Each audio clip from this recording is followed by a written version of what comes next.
Algunas escenas de este programa han sido representadas, incluyendo la descripción de investigaciones realizadas en la escena del crimen.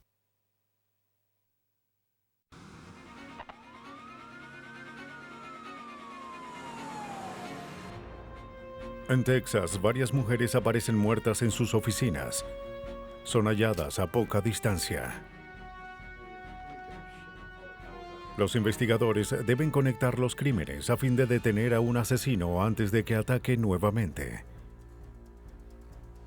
La dueña de una tienda es apuñalada hasta morir en pleno día. Aunque la escena no tiene muchas pistas, los huesos de la víctima revelan el método del asesino. Los científicos deben reunir pequeñas pistas a fin de resolver los crímenes.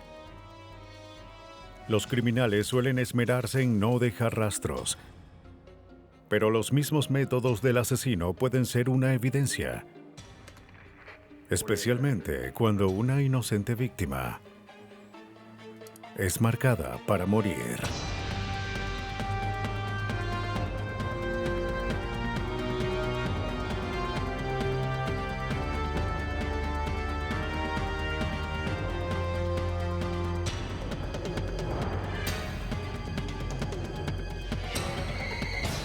Los nuevos detectives, casos estudiados por la ciencia forense.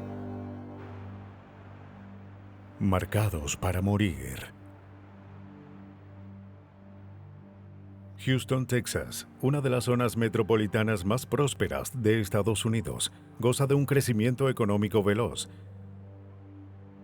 Es un refugio para aquellos que buscan una mejor vida y mayores oportunidades. Pero en 1996, los trabajadores de Houston caen presas del pánico a causa de un sádico asesino.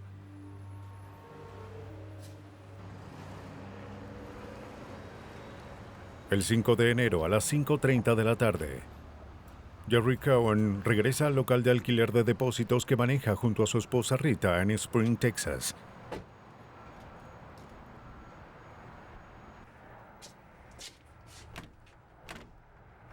Cohen se sorprende al hallar cerrada la puerta de la oficina y que el letrero de cerrado estuviese allí. ¡Rita! ¡Rita! Atemorizado, Jerry rompe la ventana. ¡Rita! ¡Rita! Parece que habían robado ¿Rita? la oficina, pero lo que vio después ¡Rita! fue devastador. Notifica a la policía. Espere que lleguen los oficiales, por favor.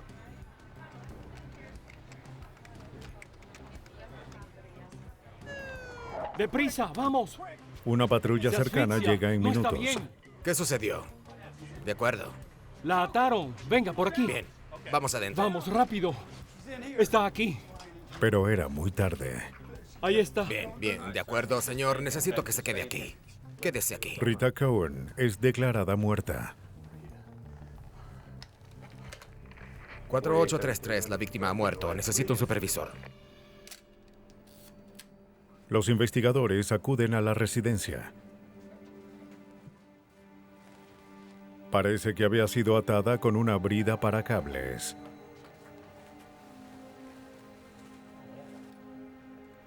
Las manos y pies de Rita estaban atados, y los investigadores creían que había logrado soltar una mano en un desesperado intento para seguir con vida. El detective Ben Bale investiga. ¿Decías algo sobre una caja? Fue una forma muy brutal de morir. Tenía una brida alrededor del cuello y sabía que podía morir. No había forma de que pudiera soltarse. El motivo parecía ser robo. Realmente creemos que todo fue premeditado, ya que el asesino llevó las bridas para cables a la escena del crimen. Las bridas eran hechas de un plástico industrial. La caja está en el mostrador. Los investigadores revisan el apartamento y la oficina para encontrar pistas que revelen la identidad del asesino. Aunque hubo dinero robado, algo más llamó la atención del detective Bill. Hallamos dinero. ¿Pero qué es esto? Es un contrato. Un contrato de alquiler. En el escritorio había un contrato usado por los empleados del local de alquiler de depósitos. Y toda la información de la compañía y del número del depósito estaba escrita allí. Pero los datos del cliente no estaban escritos en el contrato.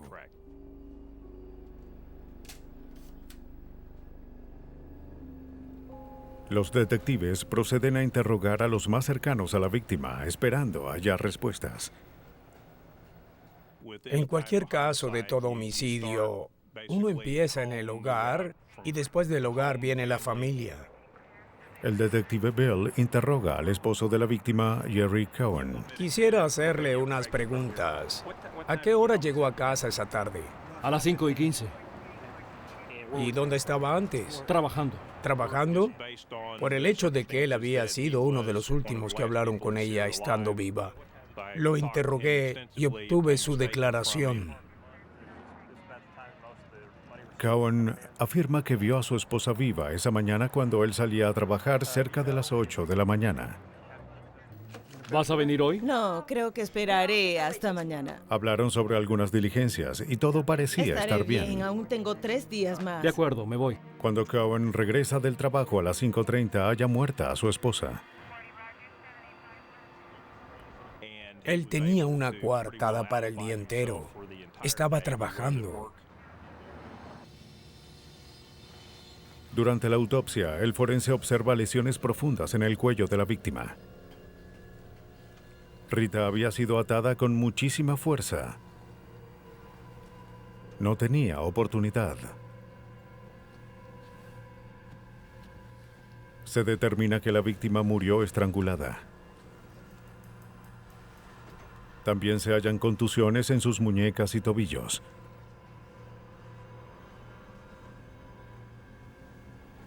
Para el asesino, las bridas de cables fueron un arma que combinaba eficiencia con una fuerza letal.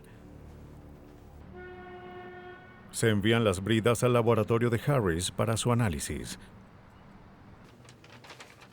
Matthew Clements es un analista de herramientas en el laboratorio. Identificar una herramienta requiere poder reconocer un patrón a través de un objeto tridimensional que tenga forma, al contrario de algo plano, como una hoja de papel o algo similar.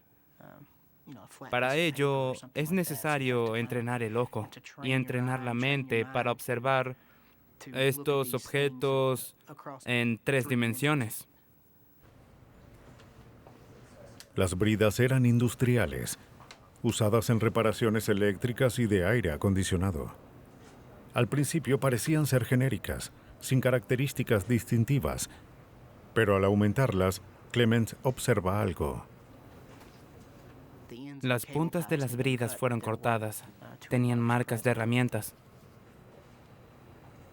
Este era un hallazgo clave, ya que las herramientas como alicates y pinzas dejan marcas distintivas y las bridas fueron cortadas en la misma medida.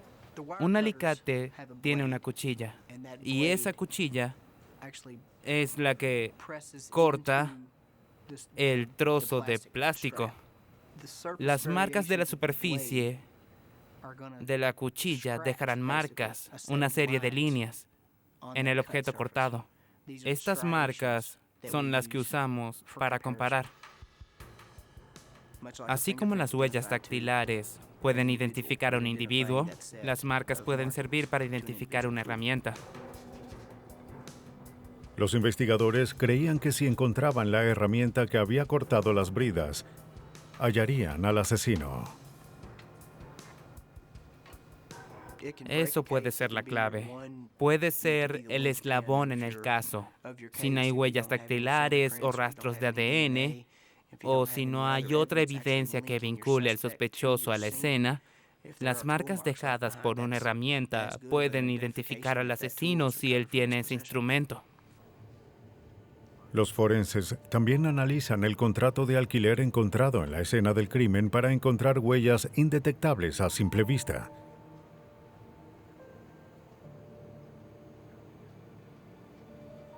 Analista de huellas, Gail Mills.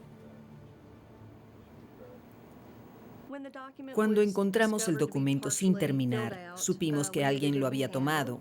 Un objeto poroso, como una hoja, tiene residuos dejados por huellas. Al tocar el papel, el residuo de la huella se transfiere al documento y dentro de ese residuo hay elementos como grasas, aceites, sal y aminoácidos. Mills aplica un químico llamado DFO para analizar la hoja. El químico reacciona a los aminoácidos hallados en la huella. La hoja se pone a secar y las huellas son analizadas con una luz alterna. Una luz alterna es una luz forense intensa que usamos para buscar ciertas evidencias. La luz tiene diferentes longitudes de onda que se pueden ajustar para que esas evidencias se vean fluorescentes. El documento se examina con esas luces y si hay una huella que haya reaccionado por los aminoácidos, debería verse fluorescente. La forense Mills encuentra una huella que no coincidía con la de la víctima.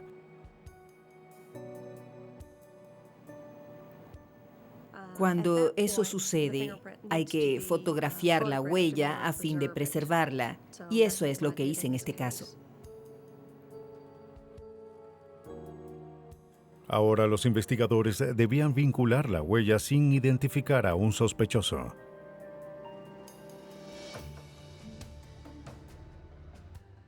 En el departamento de policía de Harris, el detective Bill revisa la evidencia.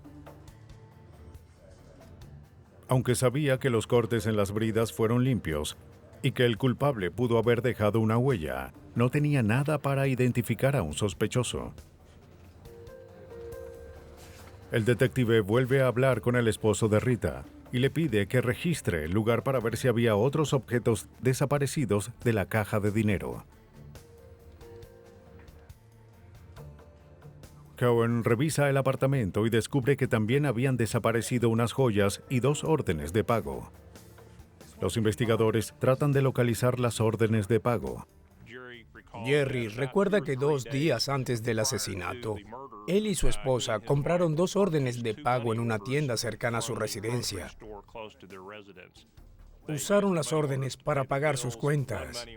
Una orden de pago fue de cientos de dólares para pagar el auto y la segunda orden fue por $10. Jerry Cohen afirmó que sabía que las órdenes fueron robadas ya que no encontró las copias al carbón. Estaban en blanco. Como las órdenes eran tan valiosas como el dinero, el detective Bill creía que el motivo del asesinato podría ser el dinero. Procede a localizar las órdenes. Los detectives le muestran una foto de Rita Cohen a una vendedora. Sí, creo que vino el lunes o el martes de la semana pasada. La vendedora recordaba que Rita compró las órdenes. Probablemente el lunes. Pero había un problema. La tienda no tenía registros de las órdenes de pago. Los investigadores proceden a contactar a la compañía que las emitía. Tendremos que llamar a la compañía para verificar. Si llaman a la compañía, digan este número para que lo localicen. Hola, soy el detective Bell de la policía de Houston. Queremos localizar un par de órdenes. Contacté a la compañía emisora y dije que trabajaba en un homicidio. La compañía me dijo que podían localizar las órdenes de pago, pero que les tomaría varias semanas antes de darnos respuestas. Los detectives sabían que si no hallaban a un sospechoso en 48 horas, sus oportunidades para resolver el crimen bajarían drásticamente. Cualquier retraso en una investigación de homicidio mantendría al asesino libre por más tiempo.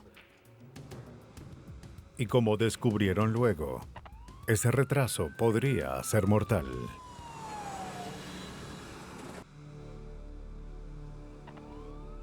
Los detectives tratan de resolver el cruel asesinato de Rita Cohen, pero su asesino parecía estar un paso delante de ellos.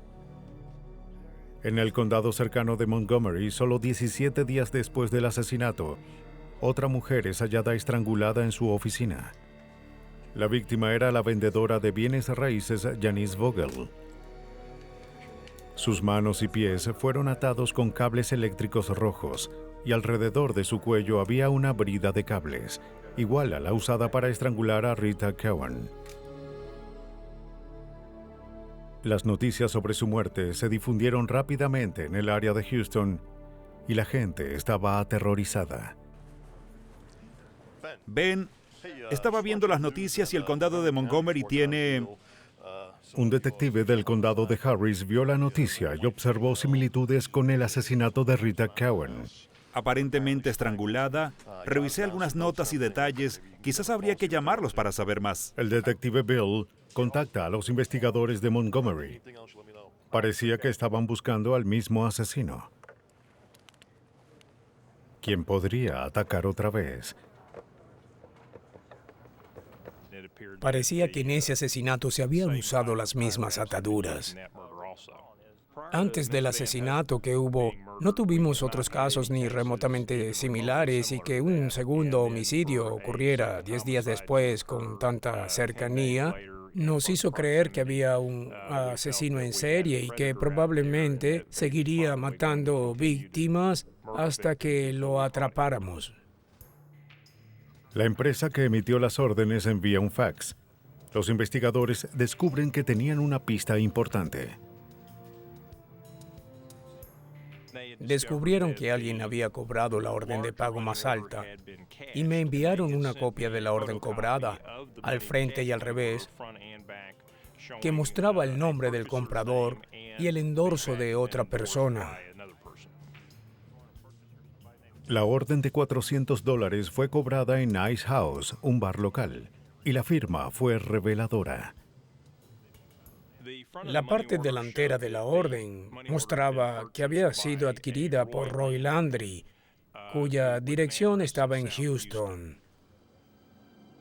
Había una segunda firma en el reverso de la orden, pero solo el nombre Bill era legible. Verificamos los datos de Landry en la computadora y vimos que tenía varios antecedentes criminales. Inmediatamente determinamos que era un posible sospechoso en el caso debido a su historial criminal. El detective Bill al fin tenía un sospechoso. Ahora debía encontrarlo. Encontramos una fotografía de Roy Landry, la difundimos y mi compañero y yo nos dirigimos hasta Ice House. Si es todo lo que tienes, lo tomaré. Ice House era un bar económico donde los clientes pasaban el rato y se ocupaban de sus asuntos. Los investigadores van al lugar esperando hallar más información sobre la orden de pago. Somos de la policía. Soy el detective Jones. Muestran la fotografía de Roy Landry. ¿Seguro? Bien. Los dueños no lo reconocen y no habían oído hablar de ese nombre. ¿Qué hay de este nombre? Los detectives les muestran la otra firma con el nombre Bill. Bill Costner. La reconocen de inmediato. Se trata de Bill Costner. Habían recibido otro cheque de Costner, pero fue devuelto. Las firmas eran casi idénticas. Inmediatamente reconocieron el nombre como el de Bill Costner, el hombre que reparaba los refrigeradores y el aire acondicionado del lugar. Los detectives debían hablar con Costner y con Landry. Es un cliente regular. Primero hablan con Roy Landry. Pudimos comunicarnos con Landry.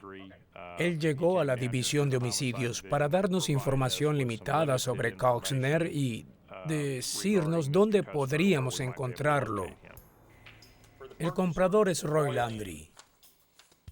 Descubren que tiene un extenso historial criminal y cuando encuentran a Landry, este dudaba en darles información. Puede ser un testigo o un acusado. Usted decide. Bien, no voy a cargar con la culpa. Landry se da por vencido y da información sobre el paradero de Costner. ¿Estuvo involucrado en un robo o algo así? Sí, él dijo algo sobre cometer un robo. Dijo que era pan comido porque la mujer estaba sola. Le pregunté por qué no lo hacía él mismo y dijo que vivía muy cerca. ¿Sabe dónde está lo que robaron? Sí, está en su casa.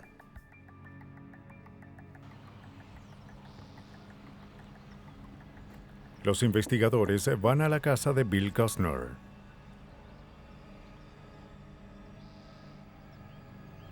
La mayoría de las ventanas no tenían cortinas. Parecía que había pocos muebles en la casa y daba la impresión de que estaba abandonada. Costner no estaba en el lugar, pero el detective Bill hace un sorprendente hallazgo. Cuando regresaba al auto me detuve y observé justo en la entrada, casi incrustada en la tierra, una de las bridas de cables usadas en ambos homicidios. El detective Bill sabía que el hallazgo era circunstancial, insuficiente para hacer un arresto. Cada pista lo acercaba más al asesino. Pero los investigadores debían apresurarse si querían atraparlo antes de que atacara por tercera vez. Cierto. Los investigadores estaban a punto de atrapar a un asesino que aterrorizó a una comunidad. 2 mujeres habían muerto y los detectives trabajaban contrarreloj para atraparlo antes de que atacara de nuevo. El detective Ben Bill verifica los antecedentes del sospechoso principal. Su nombre era Richard William Costner y tenía antecedentes criminales.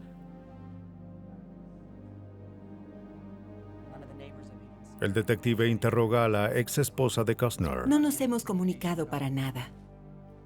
Ella dijo que no había hablado con él en semanas y que no tenía idea de dónde estaba. Pero luego recordó algo.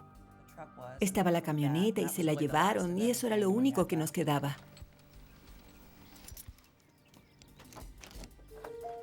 Costner se había atrasado en el pago de su camioneta. Trabajo para ella, No, váyase. No se llevará mi auto. Vine para llevármelo. Lo siento. Semanas antes, un remolcador había llegado para llevarse el auto.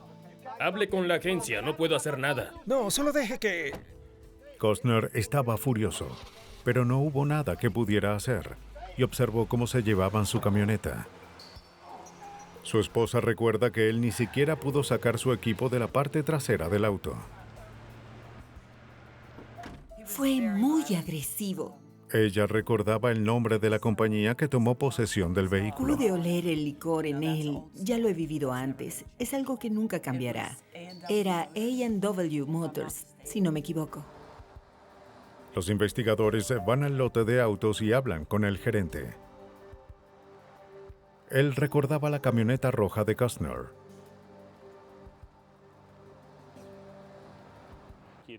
Nos dijo que cuando recuperaron la camioneta, todos los documentos de Costner, su equipo, de aire acondicionado y pertenencias aún estaban allí y que Costner se comunicó con él y dijo que iba a buscar sus cosas. Pero cuando no se presentó, sacaron todas sus pertenencias del camión y las guardaron en una de sus cajas fuertes.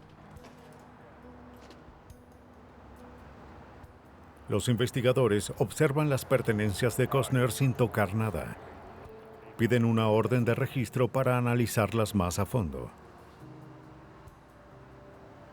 Observamos a simple vista que había varias bridas similares a las usadas en nuestro caso y en el de Montgomery. Como nos enfrentábamos a 2 asesinatos con pena capital, decidimos ser cautelosos, así que obtuvimos una orden antes de revisar la caja y las pertenencias de Costner.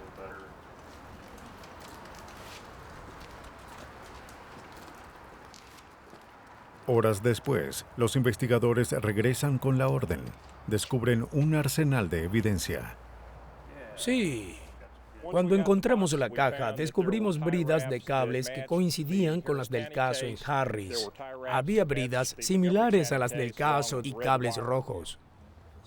También hallan una orden de pago de $10. Así como información sobre el depósito número 308. Coincidía con los datos hallados en el escritorio de los Cohen. La información del alquiler con el número del depósito. Los investigadores también hallan un par de alicates. Los analistas en el laboratorio habían determinado que el asesino usó una herramienta como los alicates en las escenas del crimen.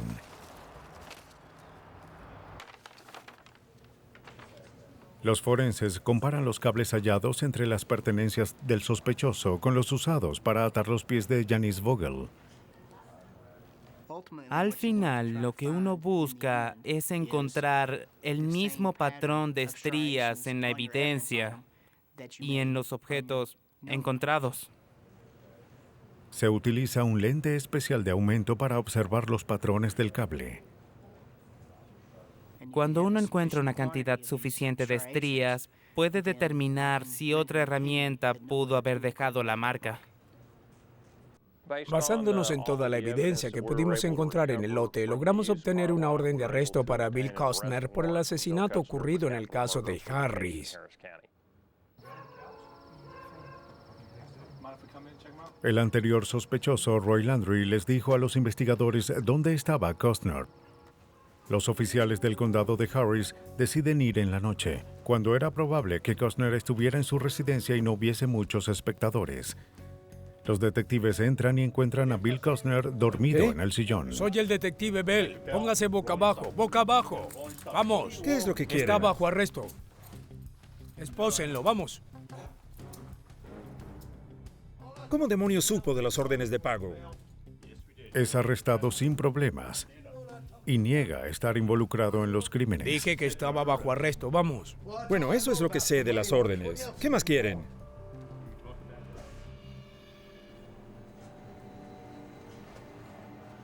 Con el sospechoso en custodia, los investigadores construyen su caso en contra de William Richard Costner.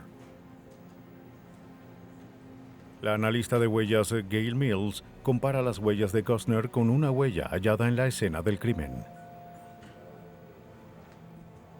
La huella fue encontrada en el contrato de alquiler.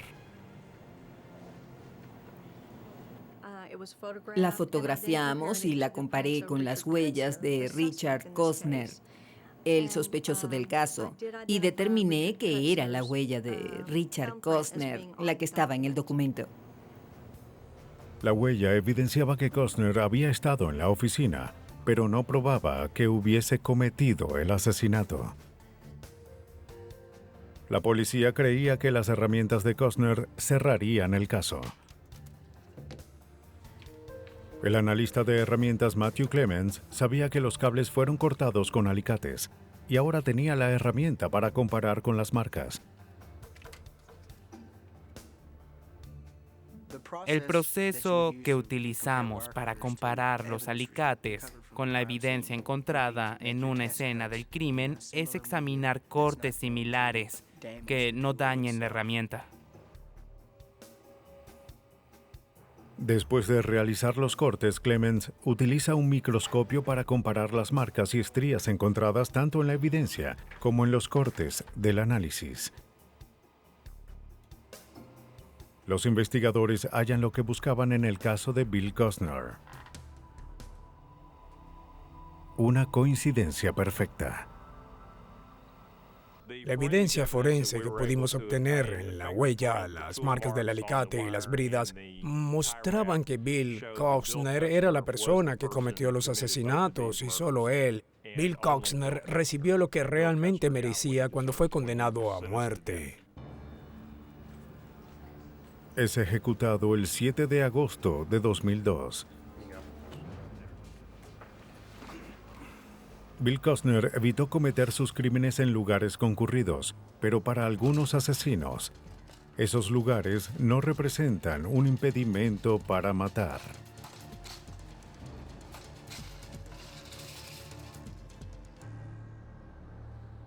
Foley es un pequeño pueblo de 150,000 habitantes en Alabama, con una tasa de criminalidad muy baja donde un asesinato es inusual.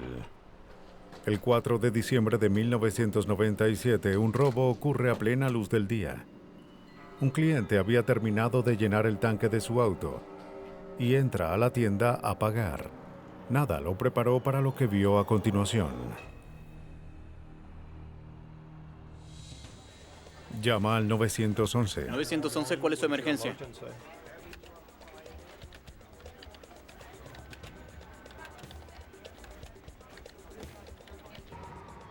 Una ambulancia llega en minutos, pero era muy tarde. El apartamento 8C, 8C. Hallan la licencia de conducir de la víctima. Era Nancy Biddle, de 43 años, la dueña de la tienda.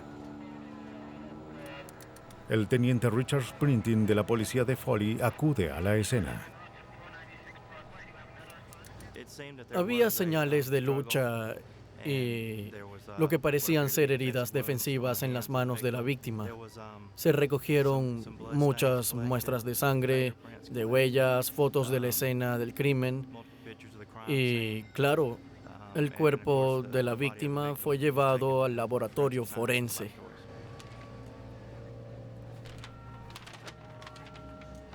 Los investigadores observan que los cuchillos en el mostrador habían sido utilizados. Son guardados como evidencia. La autopsia es llevada a cabo por James Downs en el Departamento de Ciencia Forense de Alabama. Él analiza el brutal asesinato. Tenía al menos 35 heridas punzantes en el rostro, torso y extremidades. Nancy luchó para sobrevivir. Luchó ferozmente contra su asesino, como lo indican un dedo dislocado y múltiples heridas defensivas.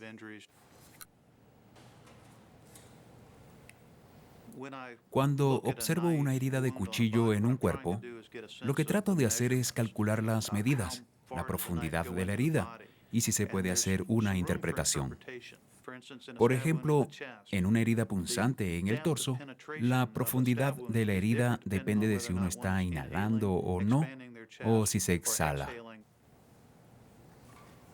El Dr. Downs calcula el ancho y profundidad de cada herida, así como las lesiones en los huesos de la víctima. Downs compara las heridas con los cuchillos encontrados en la escena. En la autopsia de Nancy, fue fácil determinar que las heridas en el cuerpo tenían una profundidad de 10 a casi 12 centímetros y que habían penetrado el hueso, las costillas y el esternón. Cuando observé las heridas, busqué el tipo de arma que pudo haber sido usada y medí cada una de las heridas. Medí el largo de las heridas en el cuerpo, la profundidad de ellas. Esa medida da una idea del largo del cuchillo. Y al observar los cuchillos que me enviaron para comparar con las heridas, era fácil descartarlos porque el largo de las hojas no era el correcto. No tenían el largo ni el ancho adecuado, así que ninguno coincidía con las lesiones en el cuerpo.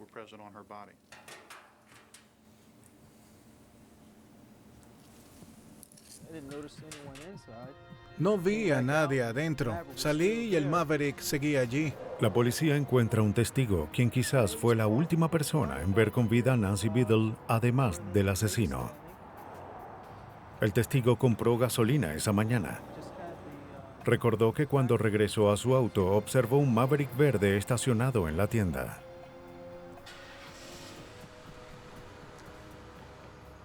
No vio al conductor, pero la descripción del auto fue la primera pista para la policía.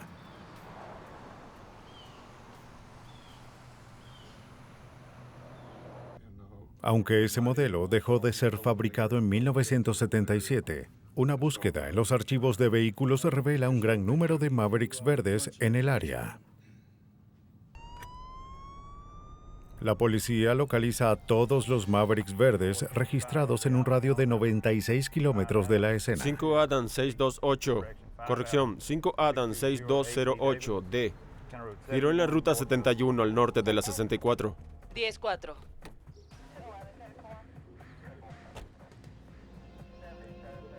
Se interroga a los conductores y se verifica su identificación. Buenas tardes. ¿Puedo ver su licencia, por favor?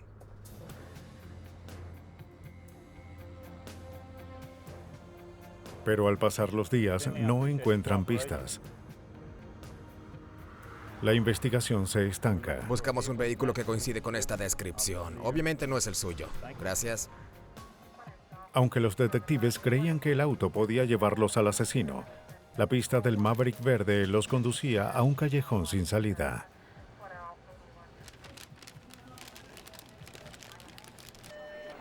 ¿911? ¿Cuál es su emergencia? Lo siento, dijo que hay una mujer herida. ¿Dónde se encuentra? 10 días después del brutal asesinato de Nancy Biddle, Los telefonistas del 911 reciben otra alarmante llamada. 911, hay una mujer herida. En la estación de servicios de Diamond, una segunda mujer, la cajera Linda Weber, es hallada apuñalada en la tienda.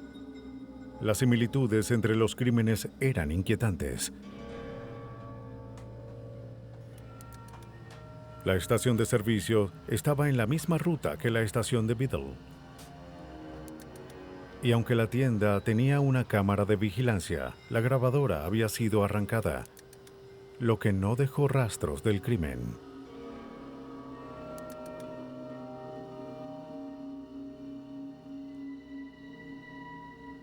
Los forenses recogen huellas donde la grabadora había sido arrancada, pero los resultados no son concluyentes.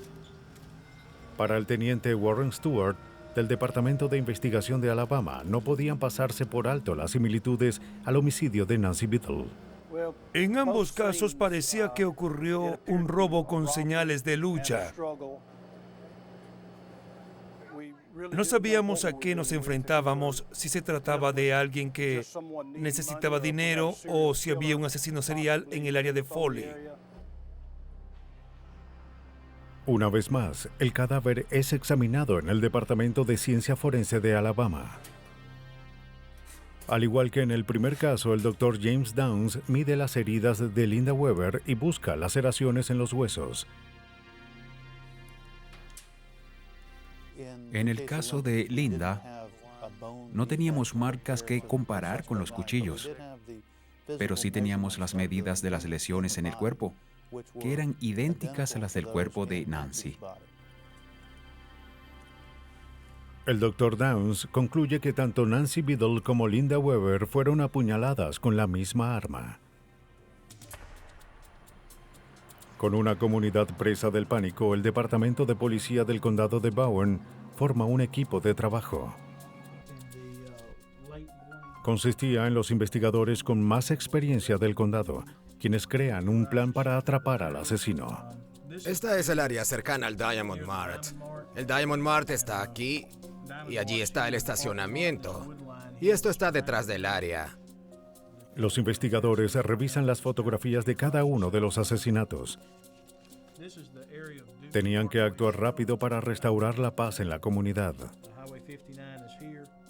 El detective Huey Mack, de la Policía del Condado de Bowen, dirige este equipo de investigación. La emoción predominante entre el público era el miedo.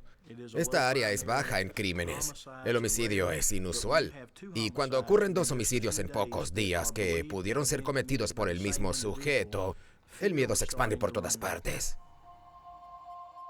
Con poca evidencia, el equipo necesitaría la ayuda del público.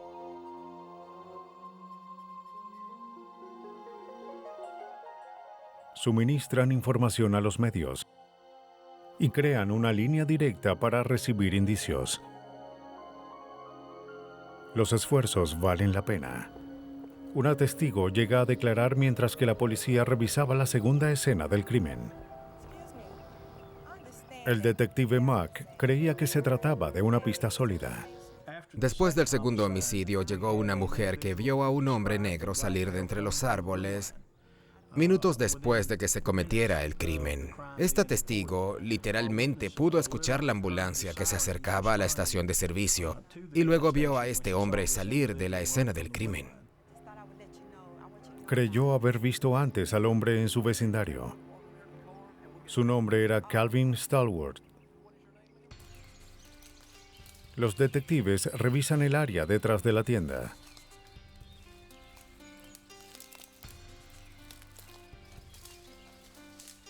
Entre las hojas encuentran la videograbadora que creían había sido arrancada de la tienda.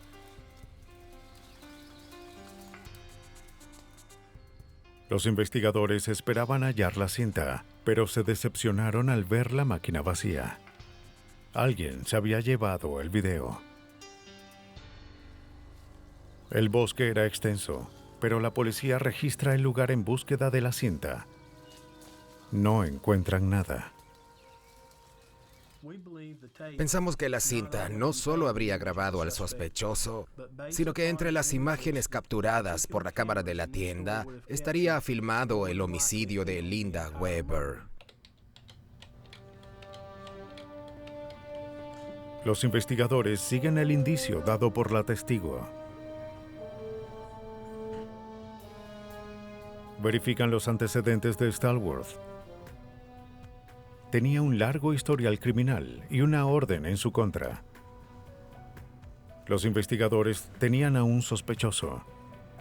Ahora debían encontrarlo. La policía entrega su foto a los medios esperando que alguien pudiera informar de su paradero.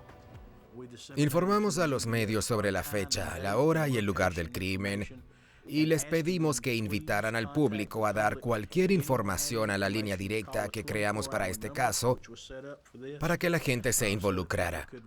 Y luego esta mujer tomó la iniciativa de llamarnos y de informarnos. Después de ver la foto en las noticias, la gerente de una compañía eléctrica local llama Hoy a la más policía. temprano, después de que las noticias... La mujer recordó haber visto al sospechoso en la compañía eléctrica. Dijo que el hombre pagó una deuda de electricidad atrasada. Recordó que él sacó un fajo de billetes y pagó su deuda en efectivo. Cuando escuchó sirenas de policía afuera, el hombre se puso nervioso y se fue. ¿Cuál era su apariencia? Parecía como de 20 años. La compañía eléctrica le da a los investigadores la dirección de facturación.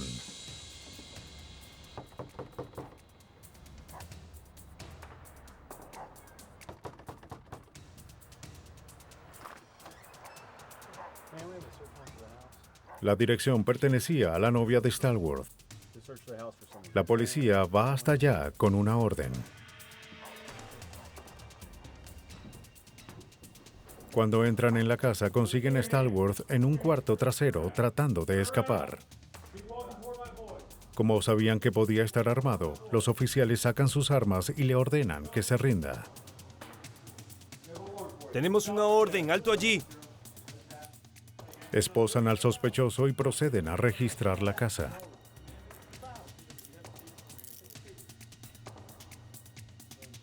Mientras, Stallworth afirma que es inocente. ¿No tiene ninguna arma? En una habitación, la policía encuentra evidencia incriminatoria. ¡Detective, encontré algo! Debajo del colchón había un cuchillo y ropa ensangrentada. ¿Sabe de dónde salieron las manchas en esta ropa? Calvin Stallworth no hace uso de sus derechos y empieza a hablar con la policía. Dijo que no tenía nada que esconder. Insiste en que no tuvo nada que ver con los asesinatos y que nunca estuvo en las tiendas. Los detectives le dicen que una testigo lo vio en una de las escenas del crimen. Stallworth cambia su historia de inmediato. Me asusté y vi el dinero en el mostrador y lo necesitaba, así que... El teniente Stewart interroga al sospechoso, pero no puede creer lo que oye. Cuando entra en la tienda, ve que la víctima yacía tras el mostrador y observa que fue apuñalada. Afirma que en ese momento se asustó, pero que vio el dinero encima del mostrador y que lo necesitaba para pagar sus deudas, así que aprovechó la oportunidad que se le presentó. Yo solo, vi las cámaras. ¿Hola? ¿Hola? ¿Hay alguien? En el segundo homicidio afirmó que se dirigía a la estación. Dijo que cuando entró, escuchó un ruido.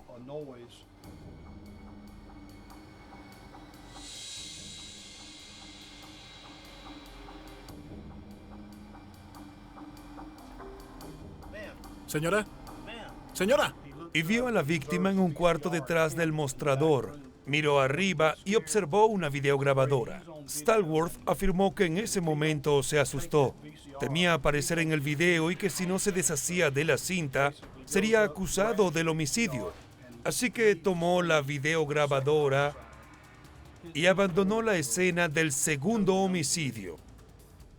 Yo no podía creerlo. Calvin se colocó él mismo en las escenas del crimen.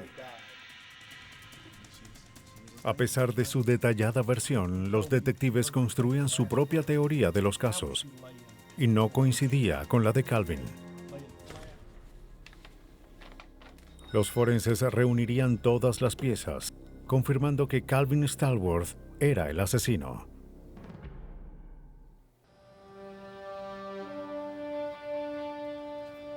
Los detectives estaban convencidos de que Calvin Stallworth había asesinado a 2 empleadas en Alabama, a pesar de que afirmaba su inocencia. Ellos sabían que mentía. Se analiza la camisa de Stallworth en búsqueda de sangre. William Jones, del Departamento de Ciencia Forense, explica: Tomamos una muestra y si a través de un análisis cambiaba de color, sería positiva para sangre. Luego hicimos otros análisis para ver si había ADN humano en la mancha.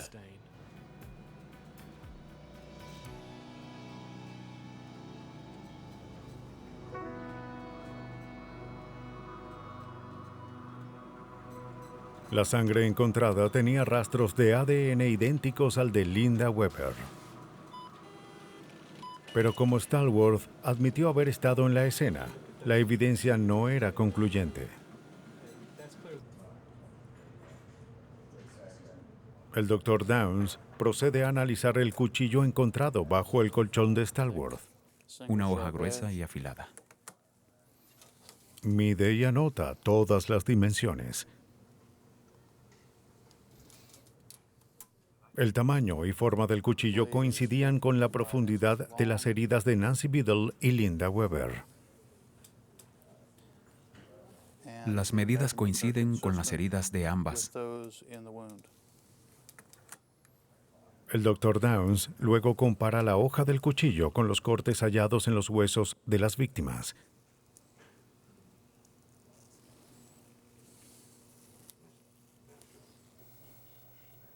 También coincidieron. Pudimos conseguir ese cuchillo y medirlo. La longitud de la hoja, la anchura y su profundidad. Las comparamos con la muestra de hueso que había guardado en la primera autopsia. Pude comparar la muestra con el cuchillo y literalmente calzaron como un guante, lo que mostró que el cuchillo tenía las mismas dimensiones que la herida en el hueso. El Tribunal de Apelaciones de Alabama envió el caso al Circuito Judicial del Condado de Baldwin. A pesar de que la increíble historia de Stallworth pudo haber influido en la decisión del jurado, los investigadores se valieron de la ciencia para asegurar un veredicto de culpabilidad.